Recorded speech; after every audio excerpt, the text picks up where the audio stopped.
নারায়ণগঞ্জের এক দম্পতি তাদের একমাত্র কন্যা আরিবা ইসলামের প্রথম জন্মদিন উদযাপন করেছেন এক অনন্য এবং পরিবেশ বান্ধব উপায়ে। কেক পার্টি কিংবা জাঁকজমকপূর্ণ আয়োজনে না গিয়ে তারা আয়োজন করেন একটি বৃক্ষরোপণ কর্মসূচি। বিস্তারিত থাকছে জহিরুল ইসলাম বিদ্যুতের প্রতিবেদনে। প্রকৃতির প্রতি ভালোবাসা ও ভবিষ্যৎ প্রজন্মের জন্য এক সচেতন বার্তা ছড়িয়ে দিতে নেওয়া এই উদ্যোগ সামাজিক মাধ্যমে ব্যাপক প্রশংসা কুড়িয়েছে। ঘটনাটি নজরে আসার পর নারায়ণগঞ্জের জেলা প্রশাসক মোহাম্মদ জাহিদুল ইসলাম মিয়া পরিবারটিকে কার্যালয়ে আমন্ত্রণ জানান। সেখানে তিনি বলেন, এই প্রথম এমন একটি জন্মদিন উদযাপন দেখলাম যেখানে আনন্দের মাধ্যম হয়েছে বৃক্ষরোপণ।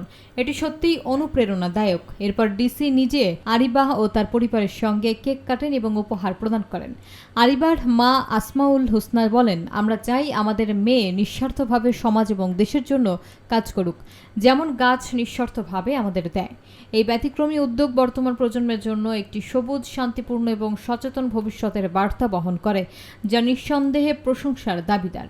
কাজ ফিল করেছে, উদ্বুদ্ধ হয়েছে এবং পরিবেশের প্রতি যে দায়িত্ব আছে এবং ছোট বাচ্চাদের জাগ্রত হয়েছে, এই জন্য তাদেরকে ধন্যবাদ এবং কৃতজ্ঞতা জানাচ্ছি। এবং আমরা জেলা প্রশাসনের পক্ষ থেকে তাদেরকে একটি গাছ আমরা উপহার দিলাম। এই প্রজেক্টটি থেকে উদ্বুদ্ধ হয়ে আমরা সিদ্ধান্ত নিয়েছি আমাদের মেয়ের জন্মদিনটি আমরা একটু অন্যরকমভাবে উদযাপন করব। আসলে সমাজ এবং দেশের প্রতি প্রত্যেকটি মানুষের কিছু দায়বদ্ধতা থেকে যায়, সেই কারণেই আমরা গাছ লাগিয়ে মেয়ের জন্মদিনটি একটু ভিন্ন আঙ্গিকে উদযাপন করি।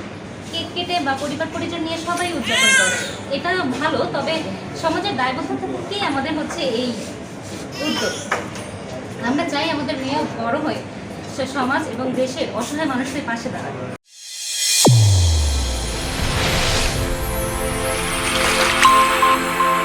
চ্যানেল A1 হৃদয় রেসপন্স।